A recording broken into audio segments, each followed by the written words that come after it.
It's good to have a platform, unlike any platform I've had before. Considering I stood on stages in front of many people, I've had very little experience with the electronic world as Estelle.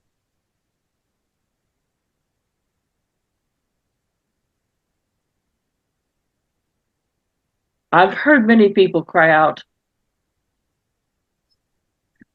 many people who are light workers who have been crying out, people who've given their lives to this planet, who are crying in pain and sorrow.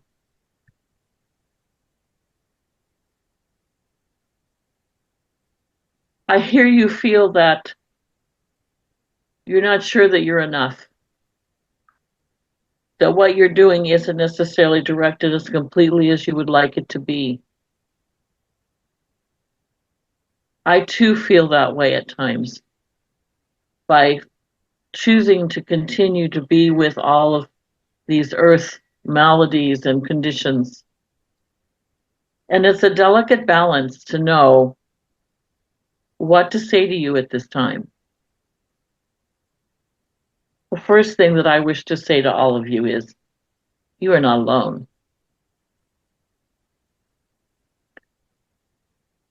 You are not alone in the fact that we are really just right here. And as much as you expand your consciousness and you travel in your meditation and you experience different forces of life, whether it be the angels or the ETs or the different multiple realms, we are all still right here. I would equate it to Disneyland or Disney World, where you were in a very closed system and you could go on various rides and have various experiences in your creation.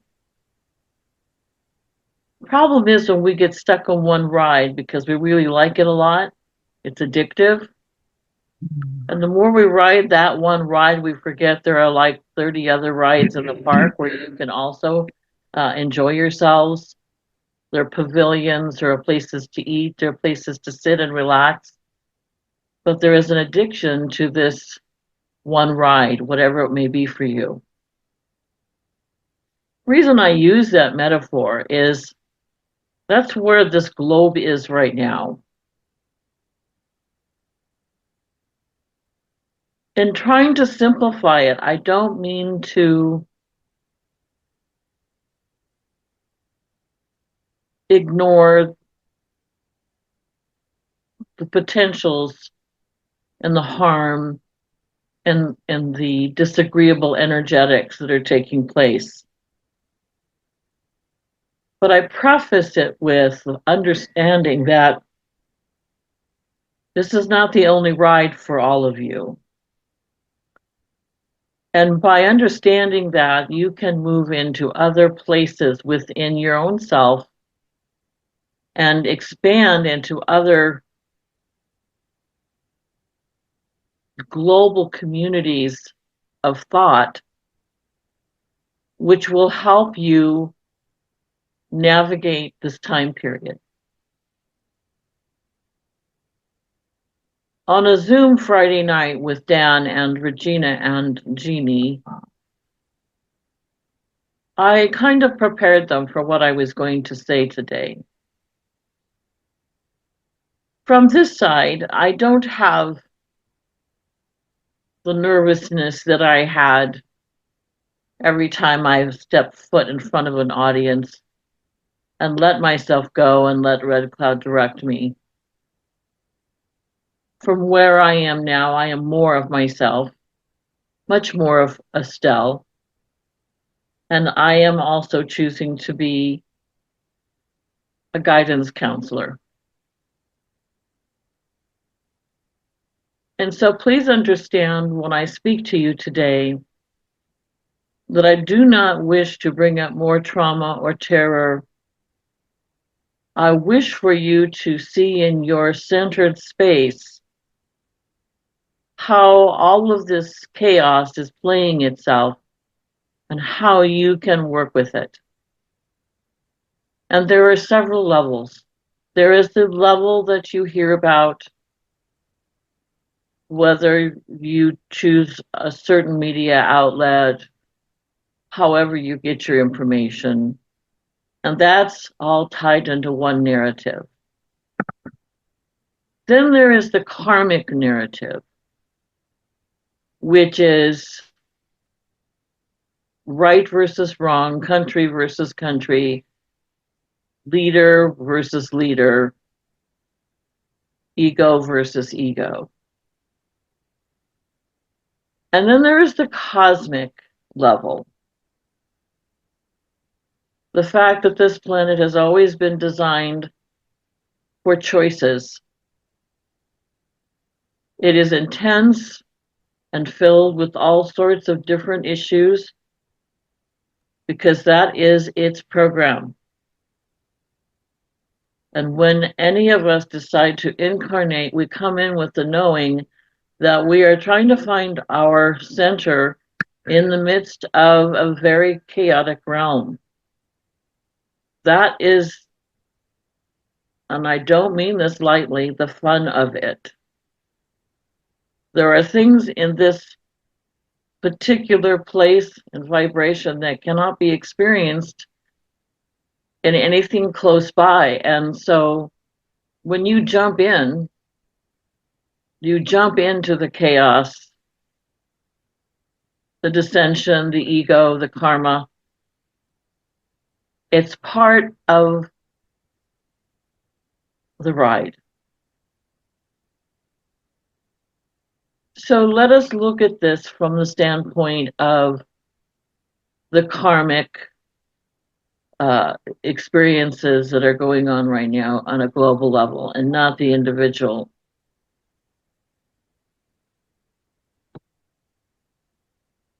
This world is a tapestry.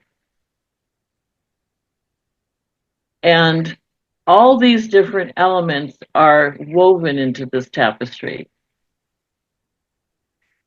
Some of you have chosen certain colors, certain shapes, certain conditions. Others have chosen different ones. But it's all leading to your own wisdom and understanding of who you are and what you are made of. There are groups that come in with the challenges of looking to make their tapestry a little brighter, more constructive, more pronounced, more beautiful. But there's always going to be this element that runs amok, which brings in dissension, division, and what you would call the darker forces. One of the things that I learned early on with Red Cloud was to trust who he was and who he is.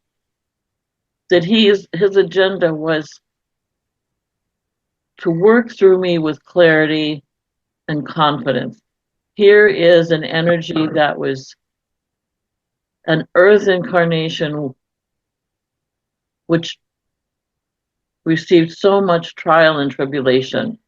And yet so many, as you call indigenous First Nations people, are guides to not only the American community, but to others around the globe. They take it very seriously to be able to share their wisdom of community and consciousness with those who have different experiences, different cultures, different trainings from their families, etc.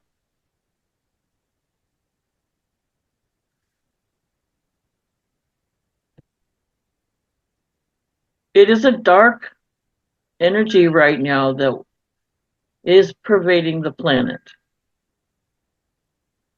That's just fact.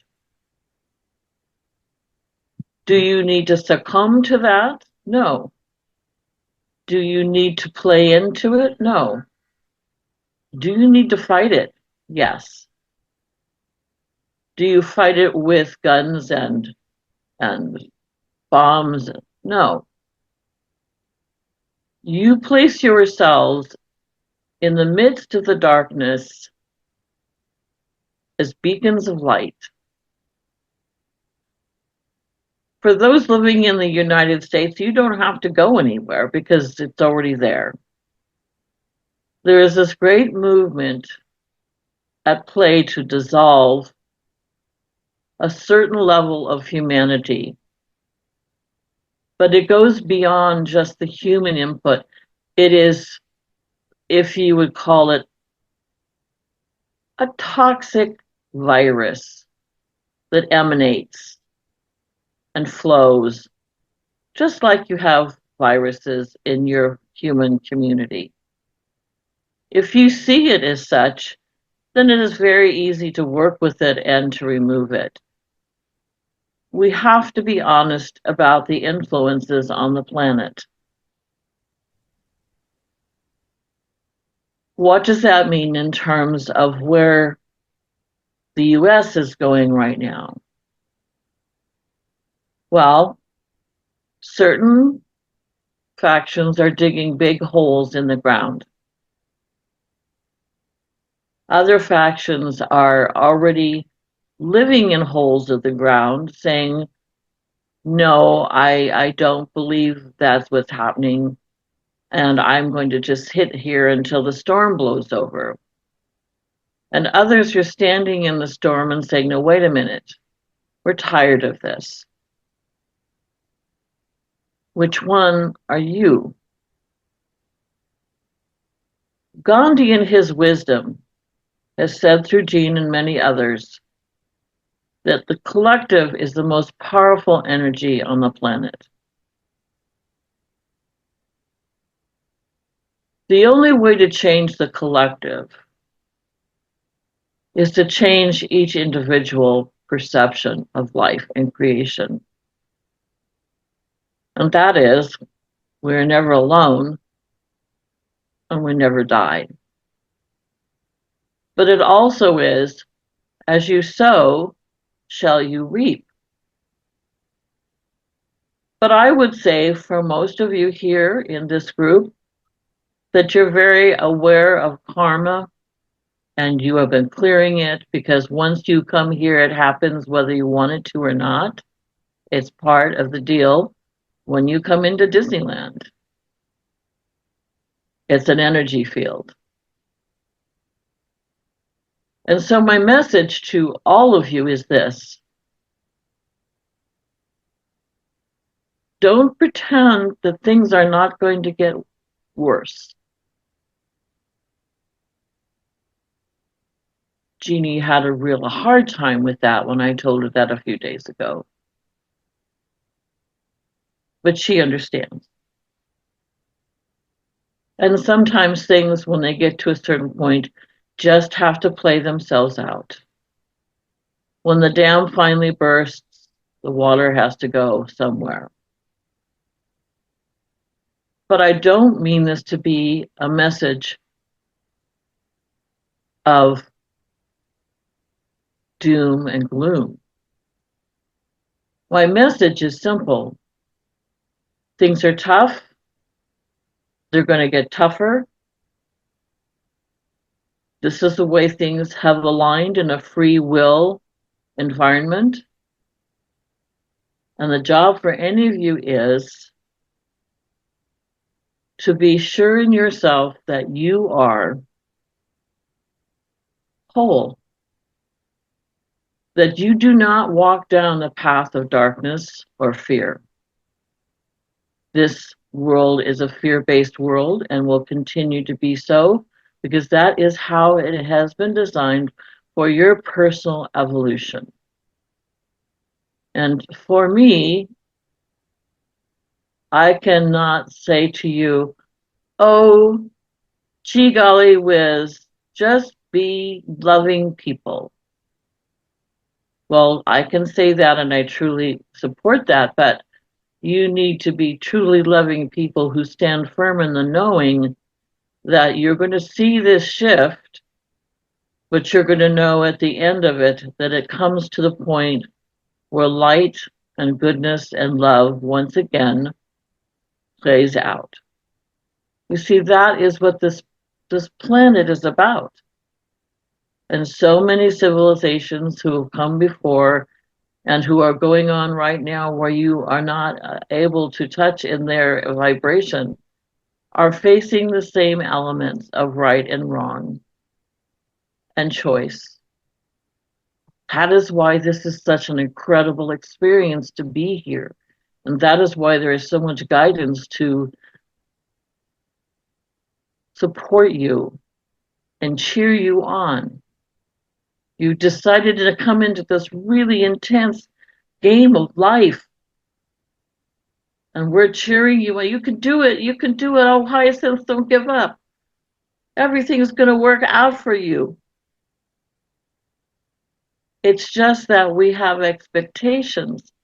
And those expectations sometimes need to be shelved so that we can listen to that clarity within and follow our own line of consciousness.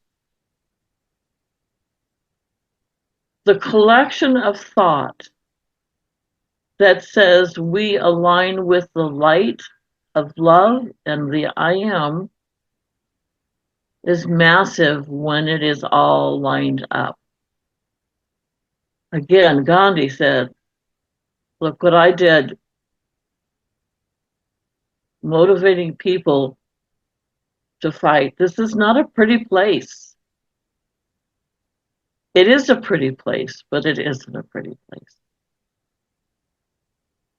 So, as Estelle today, I am not coming in with a new set of rose-colored glasses. I'm coming in with the truth that choices have been made particular to the United States of America. The majority do not believe in those choices, but that is the way the political system has been corrupted. But it's a challenge for all the globe to stand tall in their truth. And it's a wonderful opportunity for the collective to unite in the consciousness of good and to stand up. That is the role of this planet. What are you going to serve? Are you going to serve the light in yourself or the darkness? Are you going to fall into the level of fear, or are you going to withstand that temptation to give up and stand on the level of truth and love and balance and wholeness? It's the vision that comes from within each and every one of you that has the power to help this experience of so many to eventually right itself into goodness. It's a constant thing through history. And there's a reason for that it doesn't go away. It's not because we're supposed to supersede and win the planet over to complete light. This is a learning planet. It is part of your evolution towards finding your own light and wisdom and strength of character. That is why you are here.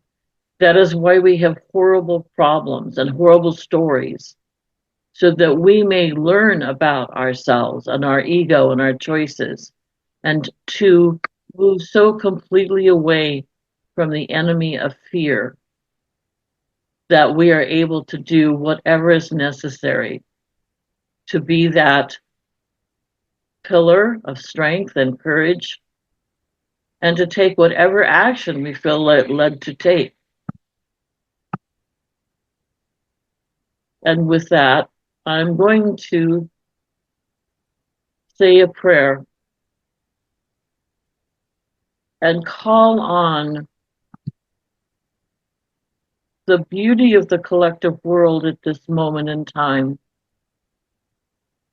to find its strength and wisdom, its power, its joy, its resources, to understand that we are never alone and that we've joined here to serve this karmic place, but also then to bring in the cosmic awareness of light and balance, of wholeness, of joy and laughter, which must continue and must get larger in order for us to move through this cycle that is at our feet at this present time. We know it's not the first time, and we know it will not be the last. We know too that being in it is a lot harder than watching it. But we are all connected to the glory of this place and this time, and to the higher energies and powers and the wisdoms of the collective. And we live that with grace and unconditional love. Thank you.